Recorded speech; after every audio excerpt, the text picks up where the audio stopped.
एक बात याद रखना, बचपन ज्ञान अर्जन के लिए होता है, बचपन ज्ञान अर्जन के लिए होता है, जवानी धन अर्जन के लिए होती है, और बुढ़ापा पुण्य अर्जन के लिए हुआ करता है। बुढ़ापे में पुण्य का अर्जन।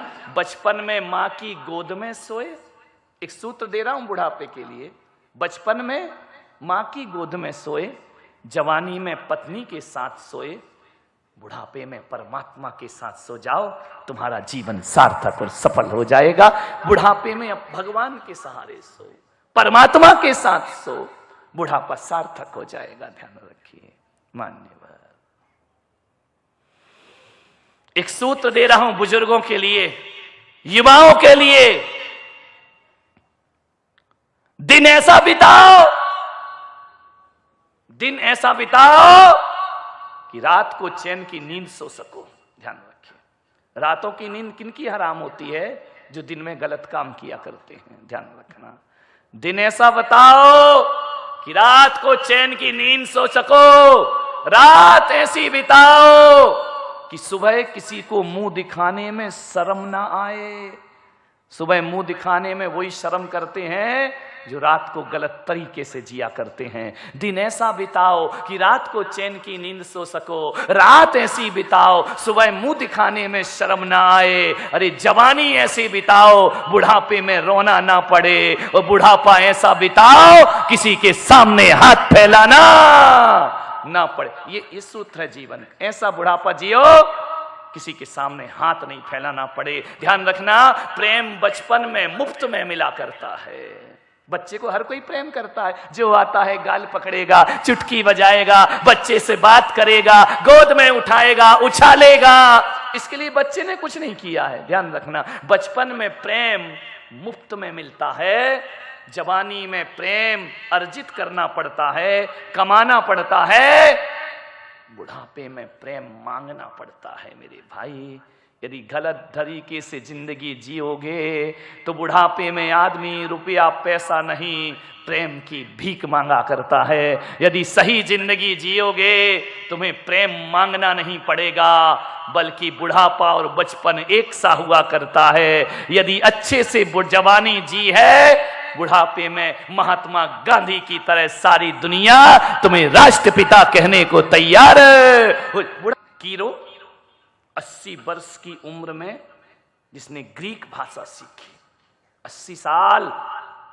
तुम तो कहते 80 में हमसे कुछ नहीं होगा, 10 में दावड़ा, 20 में बावड़ा, 60 में सठिया गया, 70 में बिस्तर, 80 में लस्सी, 90 में डब्बा, 100 में स्वाहा। ध्यान रखिए। मान्यवर नहीं, 80 साल की उम्र में ग्रीक भाषा सीखी कीरो ने। ध्यान मान्यवर। सुकरात 70 वर्ष की उम्र तक साहित्य लिखते रहे। 70 वर्ष की उम्र तक जिन्होंने लेखनी नहीं छोड़ी, साहित्य का सृजन करते रहे। पिकासो 90 वर्ष की उम्र तक चित्र बनाते रहे। ध्यान रखना, पेंटिंग करते रहे। अरे हाथ कांप गए, शरीर कांप गया, लेकिन मन उनका नहीं कांपा। जो हाथ कांपते हाथों से जो लाइन खींच दी, वो दुनिया के लिए आदर्श चित्र बन जाया करता था। ये बुढ़ापे में तो किया है इन लोगों ने। ये मत सोचो कि बूढ़ा हो गया शरीर हम कुछ। ध्यान रखना, बूढ़ा कौन, जवान कौन? जो व्यक्ति कहता है मेरा समय गया, अब मैं कुछ नहीं कर सकता, अब मुझसे कुछ नहीं होगा। ऐसी बातें यदि कोई 30 साल का जवान करता है, मेरी नजरों में वो बूढ़ा होता है। और जो कहता है मेरा समय पहले भी था, आज भी है और सदा रहेगा, मैं उसे जवान कहता हूं। उस बूढ़े को भी जवान कह करके बोला। बूढ़ों का जवानी में समय चला जाए तो वो बूढ़ा है, और बुढ़ापे में भी कुछ करने की साहस रहे, तन से बूढ़ा लेकिन मन से जवान। क्या करोगे इतनी लंबी आयु जी के मेरे भाई? कर क्या लोगे अपनी जिंदगी में? एक आदमी आया मेरे पास, बोले महाराज मेरा जन्मदिन है, आशीर्वाद दे दो। मैंने कहा काहे का आशीर्वाद दे दो? बोले दीर्घायु का। मैंने कहा कितनी साल के हो गए? बोले 80 साल का हो गया। वो कह रहा दीर्घायु का आशीर्वाद दे दो। मैंने कहा एक बात बता, 80 साल तूने किया क्या है? बोले क्या किया? खाए पिए मौज किए, तो मैंने कहा ऐसे 80 साल जीने से क्या फायदा मेरे भाई, घिसट घिसट के 80 साल जी के क्या करेगा। अरे घिसट घिसट के 80 साल जीने से अच्छा तो 16 साल का कोई संत ज्ञानेश्वर होता है जो जीवंत समाधि लेकर जीवन को सार्थक कर दिया करता है। ऐसे 80 साल का जीवन जीने से अच्छा 23 साल का भगत सिंह होता है जो फांसी के फंदे पर देश के लिए चढ़ जाता है। वो 23 साल की उम्र सदियों से लंबी हुआ करती है मेरे भाई, ध्यान रखिए। कुछ करो अपने जीवन में। 16 साल में जिसने सब कुछ दे दिया सारे जगत को, मान्यवर आचार्य कुंद 11 साल की उम्र में सन्यास ले लिया करते हैं, जीवन को अध्यात्म का पाठ पढ़ा देते हैं। आचार्य जिनसेन स्वामी 8 साल की उम्र में, जिन्हें अगर्भ दिगंबर कहा जाता है, खेल रहे थे बच्चों के साथ, आचार्य की दृष्टि पड़ी।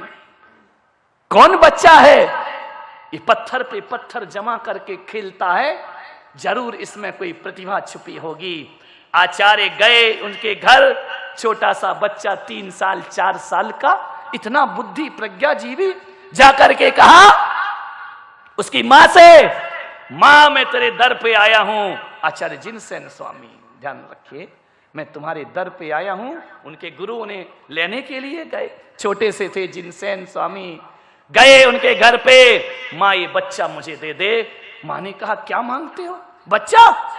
अरे सामान मांगो तो मैं दूंगी, जान दे दूंगी, बच्चा कैसे दे दूंगी? आचार्य ने कहा नहीं, ये भद्रबाहु ने, ये बच्चा हमको दे दो, ये बच्चा बड़ा होनहार है, ये जिन शासन की ध्वज को आकाश में फहराएगा, ये बेटा मुझे दे दो। मां ने कहा ये नहीं हो सकता महाराज। बोले गुरु भक्ति भूल गई, बाहरी माता। एक बात याद रखना पूना वालों, कन्यादान तो हर मां करती है, लेकिन बिरली होती है मां जो अपने बेटे का दान कर दिया करती है।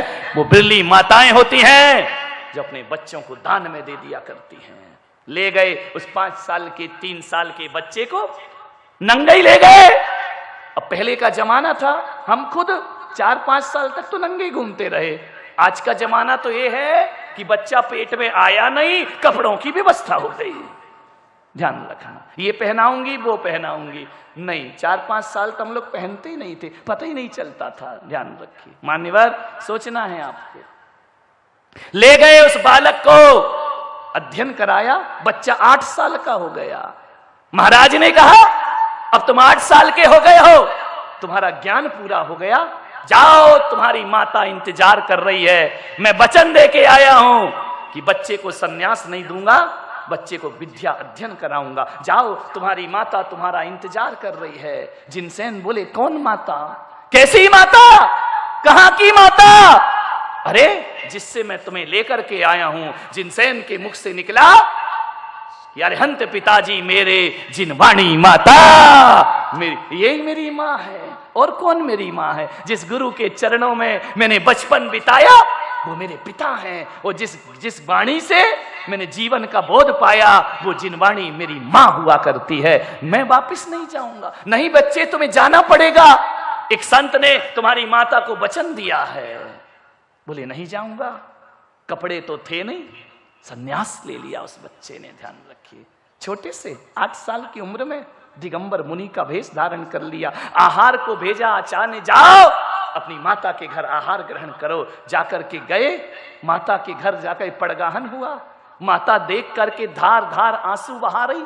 मिलने तो गई नहीं थी 5-7 साल में, धार धार आंसू मुनि को आहार दे रही, रोते जा रही।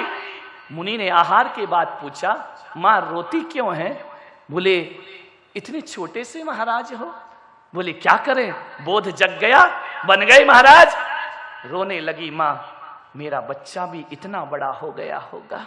मेरा बच्चा एक संत लेकर के गए हैं, वो भी इतने ही बड़े हो गए होंगे। कौन बच्चा? भद्रबाहु स्वामी लेकर के गए हैं। भद्रबाहु स्वामी कौन? मेरे घर आए और मेरे बालक को ले गए। उसने कहा मां रो मत, वो बच्चा कोई और नहीं, जो तेरे सामने खड़ा वही तेरा पुत्र है। और आज सारी दुनिया उसको शीश है। कुछ करो मेरे भाई, कुछ करो जिंदगी में। 8 साल में समझ आ गई। और आज भी जिनसेन स्वामी, कुंद कुंदे आचार्य, उमा स्वामी, ये बालपने में दीक्षा धारण किए। 10-10, 11-11 साल के बच्चे सन्यास की उम्र में बढ़ गए। ध्यान रखना, मुनि तरुण सागर जी महाराज 12 वर्ष की उम्र में छुल्लक की दीक्षा प्राप्त कर लिया करते हैं। ध्यान रखिए, और सारे देश को जैन दर्शन का पाठ पढ़ा दिया करते हैं। ध्यान रखिए, 12 साल की उम्र में दीक्षा ले ली। तुम बोलो रे भाई 70-60 के हो रहे हो, कब अकल आएगी? ध्यान रखिए, मान्यवर कुछ करो, कुछ काम करके जाना। दुनिया में आने वाले जाते हैं रोज लाखों, बेकार खाने वाले। ध्यान, कौन याद करेगा तुम्हें? 4 दिन उठावना होगा, तीसरे दिन भूल जाएंगे कौन आदमी था, कैसा था। कुछ करके जाओ अपनी जिंदगी में। मान्यवर, बुढ़ापे को व्यर्थ मत समझो। नाभिराय ने दर्पण देखा। नाभिराय अभी वहीं बैठे हैं, अपन भटक के फिर वहीं पहुंचेंगे। ध्यान में, नाभिराय ने दर्पण देखा, दर्पण में मुकुट झुक रहा है। नाभिराय ने कहा सत्ता के दिन समाप्त हो गए। ध्यान रखना, चिता जले उससे पहले चेतना को जगा लो, तुम्हारा मानव जीवन अमर हो जाएगा, शाश्वत हो जाएगा, खुशहाल हो जाएगा। चिता में तो एक दिन सभी को जलना है मेरे भाई, धू धू करके जल जाएंगे, कौन याद रखेगा? ध्यान रखना।